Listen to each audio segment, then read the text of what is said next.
Hello प्यारे दोस्तों, आज की कहानी है शेर और चूहा की दोस्ती। एक घने जंगल में शेर, जंगल का राजा, अपने पूरे रौब और ताकत के साथ रहता था। उसकी गरज से पूरे जंगल के जानवर डरते थे। शेर बहुत शक्तिशाली और विशाल था, लेकिन उसके भीतर कभी कभी अकेलापन भी महसूस होता था।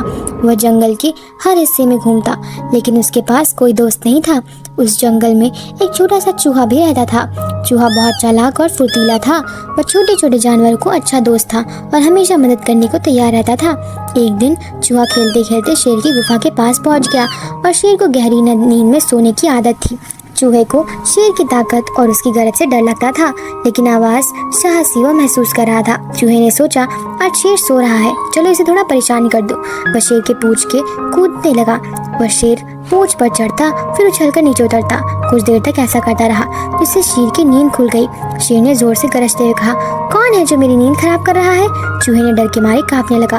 उसने सोचा कि अब तो शेर उसे खा जाएगा। शेर ने अपनी बड़ी बड़ी आंखों से चूहे की ओर देखा और अपने पंजों को पकड़ लिया। चूहे ने डरते डरते कहा, महाराज, मुझसे गलती हो गई, कृपया मुझे छोड़ दीजिए। मैं छोटा सा हूँ और आप ये किसी काम का भी नहीं। अगर आप मुझे छोड़ देंगे तो मैं आपका आभार मानूंगा। शेर ने हंसते हुए कहा, तुम जैसे छोटे जीव से मुझे क्या ही मदद मिल सकती है? तुम मेरी कोई मदद नहीं कर सकते। लेकिन चूहे की मासूमियत और विनम्रता देखकर शेर ने उसे छोड़ दिया और कहा, जाओ, मैंने तुम्हें माफ किया, लेकिन याद रखना, शेर को परेशान नहीं करना चाहिए। चूहे ने खुश होकर भाग गया और शेर को धन्यवाद दिया। उसने वादा किया कि हमेशा शेर का आभार मानेगा। कुछ दिन बाद शेर में जंगल के किशार शिकार की तलाश में घूम रहे थे। अचानक एक शिकारी ने शेर को पकड़ने के लिए एक बड़ा जाल बिछाया, जिसमें शेर फंस गया और शेर ने पूरी ताकत से खुद को छुड़ाने की कोशिश की, लेकिन वह जंगल के जाल में पूरी तरह से छूट गया था। उसी समय शेर की गुर्राती हुई आवाज सुनी चूहे ने, तो उसने जाल काटने के लिए तुरंत मदद मांगी। उसने वादा किया था और कहा, महाराज चिंता मत कीजिए, मैं आपकी मदद करूंगा। शेर ने चूहे को देखा और थोड़ी उम्मीद जताई। चूहे ने अपने नुकीले दांतों से जाल काटना शुरू किया। थोड़ी ही देर में उसने जाल को काटकर आजाद कर दिया। उस दिन के बाद शेर और चूहे के बीच गहरी दोस्ती हो गई। अब शेर और चूहा अक्सर एक दूसरे के साथ समय बिताते थे और शेर ने चूहे को अपना छोटा भाई माना। इस कहानी से हमें यह सीखने को मिलता है कि हमें किसी को आकार या ताकत से नहीं आंकना चाहिए। असली दोस्ती और मदद का महत्व दिल से होता है और किसी छोटे साथी की मदद बड़े बड़े संकट में काम आ सकती है। दोस्तों, यह थी आज की स्टोरी। मिलते हैं अगले वीडियो में। देखने के लिए धन्यवाद। विद्या का महत्व, छात्र की प्रेरक कहानी। गांव के एक छोटे से घर में राहुल नाम का एक लड़का रहता था। राहुल के माता पिता बहुत गरीब थे, लेकिन उन्हें हमेशा ईमानदारी और महत्व से जीवन जीने की सीख दी थी। उनका मानना था, शिक्षा ही जीवन को बदल सकती है। राहुल की पढ़ाई सरकारी स्कूल में चल रही थी। वह बहुत होशियार था, लेकिन उन्हें किताबों एक दूसरे के संभालने में कठिनाई होती थी। फिर भी उसका सपना था कि वह पढ़ लिख कर अपने माता पिता का जीवन आसान बनाए। राहुल रोज सुबह जल्दी उठता, घर के छोटे मोटे काम करता और स्कूल जाता। स्कूल से लौटने के बाद वह अपने पिताजी को खोदने में मदद करता। जब बाकी बच्चे खेलते तो राहुल अंधेरे में दिए की रोशनी में पढ़ाई करता। एक दिन स्कूल में शिक्षक ने राहुल से पूछा, तुम हर समय थके थके क्यों रहते हो? राहुल ने उत्तर दिया, मुझे अपने माता पिता की मदद करनी पड़ती है। शिक्षक को राहुल की से समझ आ गई, लेकिन वो मेहनत और लगन देखकर हैरान थे। उसने उसे प्रोत्साहित किया और कहा, अगर तुम इसी तरह मेहनत करते रहोगे तो तुम्हारा भविष्य उज्जवल होगा। एक दिन गांव में एक बड़ा कार्यक्रम हुआ। शहर के एक अधिकारी ने शिक्षक का महत्व पर भाषण दिए। उसने कहा, अगर बच्चे पढ़ेंगे तो उनका भविष्य बदल सकता है। राहुल ने यह सुना और अपने माता पिता से कहा, मैं पढ़ाई में कोई कसर नहीं छोड़ूंगा, मैं एक दिन बड़ा आदमी बनूंगा। माता पिता ने उसकी बात और उसके आत्मविश्वास को देखा। हम जो भी कर सकते हैं तुम्हारे लिए करेंगे, बस तुम मेहनत करते रहो। राहुल को यह पता चला कि शहर के नामी स्कूल में छात्रवृत्ति परीक्षा हो रही है। उसने अपने शिक्षक से मदद मांगी। शिक्षक ने उसे तैयार करने के लिए किताबें दी और मार्गदर्शन दिए। राहुल ने दिन रात मेहनत की। वो खेतों में काम करता, लेकिन खाली समय में पढ़ाई करता। परीक्षा का दिन आया। राहुल ने पूरी मेहनत से परीक्षा का परिणाम दिया और परिणाम घोषित होते ही उसका नाम पहले स्थान पर था। उसे शहर के बड़े स्कूल में छात्रवृत्ति मिली। ये खबर पूरे गांव में खुश हो गया। राहुल के माता पिता की आंखों में खुशी के आंसू थे। उन्होंने उसे गले लगाते हुए कहा, तुमने साबित कर दिया कि मेहनत का फल हमेशा मीठा होता है। शहर के स्कूल में राहुल ने एक नए अनुभव मिले। उसने अच्छी शिक्षक, किताबें, आधुनिक शिक्षा स्थान मिली, सब मिला। कुछ वर्षों बाद राहुल की सफल इंजीनियर बन गया और उसने अपने माता पिता को गांव से शहर में नया घर दिलाया। राहुल ने गांव में एक छोटा सा स्कूल खोला और बच्चों को मुफ्त में शिक्षा देना शुरू किया। वह बच्चे को प्रोत्साहित करता और कहता, विद्या से बड़ा कोई धन नहीं, तुम्हें गरीबी से बाहर निकाल सकती है। इस कहानी से हमें यह सीख मिलती है कि राहुल की कहानी में सिखाती है कि शिक्षा ही असली शक्ति है। चाहे परिस्थिति कितना भी कठिन हो, अगर हम मेहनत से और लगन से पढ़ाई की जाए तो हर सपना पूरा हो सकता है। तो दोस्तों, ये थी आज की कहानी। मिलते हैं अगले वीडियो में। देखने के लिए धन्यवाद। हेलो प्यारे बच्चों, आज की कहानी है गौरैया और बैल की मित्रता। एक समय की बात है, एक हरे भरे गांव के खेतों में एक गौरैया रहती थी जिसका नाम चिक्की था। चिक्की बहुत छोटी और प्यारी थी, लेकिन उसमें एक खासियत थी, वो बहुत दयालु और समझदार थी। चिक्की के चहचहाहट से खेत हमेशा खुशहाल लगते थे। चिक्की का दिल बहुत बड़ा था और वे हमेशा दूसरों की मदद के लिए तैयार रहती थी। उसके खेत में एक बड़ा और मजबूत बैल भी रहता था जिसका नाम भोलू था। भोलू बहुत मेहनती और खेतों में काम करने वाला किसान था और किसान का सबसे अच्छा साथी था। वह भारी हल को खींचकर खेतों की जुताई करता था और अपनी ताकत का सही उपयोग करता था। भालू अपने स्वभाव में सीधा साधा और दयालु था, लेकिन उसके पास ज़्यादा दोस्त नहीं थे। एक दिन जब चिक्की उड़ते उड़ते खेतों के ऊपर पहुंची तो उसने देखा भोलू एक पेड़ के नीचे थककर आराम कर रहा था और चिक्की को यह देखकर दया आई कि भोलू कितना मेहनत करता है और वह भोलू के पास गई और बोली, नमस्ते भोलू भैया, आप बहुत मेहनत करते हैं, आप थक गए होंगे, क्या मैं आपके लिए कुछ कर सकती हूँ? भोलू ने आश्चर्य से देखा और कहा, ओ छोटी चिक्की, तुम बहुत दयालु हो, मुझे सिर्फ थोड़ा आराम चाहिए, तुम यहाँ आकर मेरे साथ बातें करो, मुझे अच्छा लगेगा। चिक्की को यह सुनकर बहुत खुशी हुई। वह भोलू के पास बैठ गई और दोनों मिलकर बातें करने लगे। धीरे धीरे उनकी बातें दोस्ती में बदल गई। चिक्की ने भोलू को अपने उड़ान से किस्से सुनाए और भोलू ने अपने खेतों में काम करने का अनुभव बताया। दोनों ने काफ़ी बातें की। एक दिन खेत में बहुत तेज आंधी आई। आंधी इतनी तेज थी कि खेतों में खड़े सभी पेड़ हिलने लगे और छोटे पेड़ टूटकर गिरने लगे। चिक्की भी बहुत घबरा गई और उड़ते उड़ते पेड़ की शाखा पर बैठ गई, लेकिन आंधी की वजह से उसके पर लड़खड़ा गए। भोलू ने देखा और तुरंत उसकी मदद के लिए दौड़ा। उसने अपने सिंगों से चिक्की को सहारा दिया और कहा, चिक्की डरना मत, मैं यहीं हूँ, तुम मेरी पीठ पर बैठ जाओ, तुम सुरक्षित रहोगी। चिक्की ने भोलू की पीठ पर बैठकर खुद को संभाला और भोलू उससे आंधी को बचाया। चिक्की को धन्यवाद दिया और भोलू कहा, भोलू भैया, आप सचमुच बहुत अच्छे दोस्त हैं, आपने मेरी जान बचाई। कुछ दिन बाद खेतों में भीषण गर्मी पड़ने लगी। भोलू, जो खेत में काम करने के बाद थक गया था, पानी की तलाश में इधर उधर भटकने लगा। उसने खेतों के पास एक छोटी सी नहर तक जाने की कोशिश की, लेकिन गर्मी की वजह से नहर का पानी सूख चुका था। भोलू बहुत प्यासा था और उसको कोई रास्ता नहीं सूझ रहा था। चिक्की ने जब भोलू को इस हाल में देखा तो उसने तुरंत एक उपाय सोचा। वो उड़कर गांव के पास गई और उसने कुएं से एक छोटे से पंखों में अपने पानी लगा लिया। वह बार बार उड़ती और भोलू के लिए पानी लाती। धीरे धीरे भोलू की प्यास बुझने लगी। भोलू ने आश्चर्य से कहा, चिक्की, तुम इतनी छोटी होकर इतनी बड़ी मदद कर सकती हो, तुमने आज मेरी प्यास बुझाई, मैं तुम्हारा बहुत बड़ा आभारी हूँ। भोलू ने चिक्की और दोस्ती के पूरे खेत में फैल गई।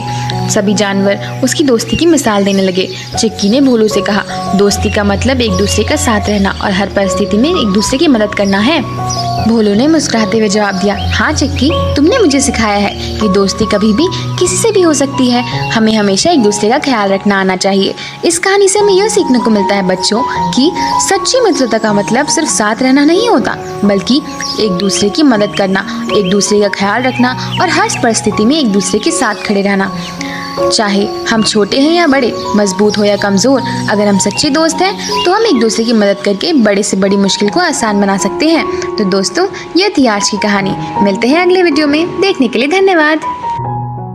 एक घने जंगल में एक छोटा सा तालाब था। इस तालाब के पास एक विशाल पेड़ था जिस पर एक प्यारा कबूतर रहता था। इस कबूतर का नाम था पिंकी। पिंकी बहुत ही दयालु और मददगार थी। तालाब के किनारे कई जानवर और छोटे जीव जंतु पानी पीने और खेलने के लिए आते। एक दिन छोटी सी चींटी, जिसका नाम था बंटी, पानी पीने के लिए तालाब के पास आई। बंटी बहुत ही मेहनती और ईमानदार थी। वह रोज अपने लिए भोजन इकट्ठा करने के लिए दूर दूर तक जाती थी। एक दिन बंटी ने भी अपने काम में लगी थी और अचानक उसका पैर फिसल गया और तालाब में गिर गई। बंटी तैरना नहीं जानती थी और उसकी जान खतरे में थी। पिंकी जो पेड़ के ऊपर बैठी थी, उसने बंटी को तालाब में गिरते हुए देखा। वह तुरंत मदद के लिए आगे आई। पिंकी ने अपनी पास की एक शाखा तोड़ी और उसे तालाब में फेंक दिया ताकि बंटी उसे पकड़ सके। बंटी ने उस शाखा को कसकर पकड़ लिया और धीरे धीरे तालाब के किनारे पहुंच गई। उसने राहत की सांस ली और पिंकी का आभार व्यक्त किया। बंटी ने कहा, पिंकी, तुमने मेरी जान बचाई है। मैं तुम्हारी यह मदद कभी नहीं भूलूंगी। पिंकी ने मुस्कुराते हुए कहा, दोस्ती में मदद और सच्चे जीवन का यही मूल्य होता है। हमेशा हमें एक दूसरे की मदद करनी चाहिए। कुछ दिन बाद एक शिकारी जंगल में आया और वह पक्षियों का शिकार कर रहा था। वह अपनी धनुष बाण लेकर पेड़ के पास पहुंचा। उसने पिंकी को पेड़ पर बैठे हुए देखा और उसके तरफ निशाना साधा। बंटी, जो उसके पास ही भोजन इकट्ठा कर रही थी, उसने यह देख लिया। तुरंत समझ गई कि पिंकी तो खतरे में है। उसने कुछ ना कुछ तो करना ही होगा। बंटी ने जल्दी से सोचकर योजना बनाई। उसने शिकारी के पास जाकर उसके पैरों पर जोर से काटा। शिकारी दर्द से कहराया और उसका निशाना चूक गया।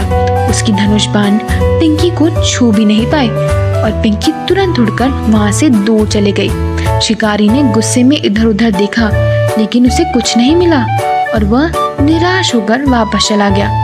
पिंकी ने दूर से यह सब देखा और बंटी की चतुराई और बहादुरी की तारीफ की। वह वापस आकर बंटी से मिला और कहा, बंटी, आज तुमने मेरी जान बचाई है। मैं तुम्हारी मदद और दोस्ती की आभारी हूँ। बंटी ने विनम्रता से कहा, पिंकी, यह तो मेरा तुम्हारे उधार वापस किया है और मदद करना और दोस्ती निभाना ये कितना महत्वपूर्ण है। पिंकी और बंटी दोनों ने एक दूसरे को गले लगाया और इसकी दोस्ती और भी मजबूत हो गई। इस घटना के बाद सभी जानवर पिंकी और बंटी की एक मिसाल बन गए। उनकी दोस्ती की कहानी पूरे जंगल में फैल गई और सभी जानवरों ने उन्हें प्रेरित किया और पिंकी और बंटी ने सभी को सिखाया कि सच्ची दोस्ती और मदद का महत्व कितना बड़ा होता है। एक छोटे से गांव में जहां सभी लोग एक दूसरे का ध्यान रखते थे और मिलजुल कर रहते थे, वहीं एक छोटा सा बच्चा रहता था जिसका नाम रोहन था। रोहन बहुत ही प्यारा और चंचल था, लेकिन उसमें एक कमी थी। वह बहुत जिद्दी था। वह हमेशा अपनी जिद पूरी करवाने के लिए रोता, चिल्लाता और किसी की बात नहीं मानता था। रोहन के माता पिता उसे बहुत प्यार करते थे, लेकिन उसकी जिद आदत से परेशान रहते थे। वह उसे समझाने की कोशिश करते थे, लेकिन रोहन किसी की नहीं सुनता था। अगर उसे कोई चीज़ चाहिए होती तो वह उसे पाने के लिए हर हद तक चला जाता था। एक दिन रोहन को बाजार में एक खिलौना गाड़ी दिखी। गाड़ी बहुत महंगी थी और उसके माता पिता उसे खरीद नहीं सकते थे। रोहन ने जिद पकड़ ली कि वह वही गाड़ी लेगा। वह ज़मीन पर बैठ करके ज़ोर ज़ोर से रोने लगा। उसके माता पिता ने उसे समझाने की कोशिश की, लेकिन वह नहीं माना। आखिरकार उसके पिता ने सोचा कि उसे समझाने के लिए एक कहानी सुनाई जाए। उस रात जब रोहन अपने बिस्तर पर था, उसके पिता उसके पास बैठकर कहानी सुनाने लगे। बहुत समय पहले की बात है।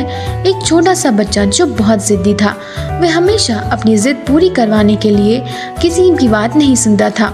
एक दिन जंगल में वह घूमने गया। वहाँ उसकी बहुत सुंदर सा फूल दिखाई दिया। वह फूल इतना खूबसूरत था कि उस बच्चे ने उस फूल को तोड़ लिया, लेकिन उस फूल के पास एक बूढ़ा आदमी बैठा था। बूढ़े आदमी ने बच्चे से कहा, बेटा, यह फूल बहुत खास है, इसे तोड़ने से इसका जादू खत्म हो जाएगा। लेकिन बच्चे ने बूढ़े आदमी की बात नहीं मानी और ज़ोर ज़ोर से रोने लगा। आखिरकार बूढ़े आदमी ने हार मान ली और कहा, ठीक है, अगर तुम इसे तोड़ना ही चाहते हो तो तोड़ लो।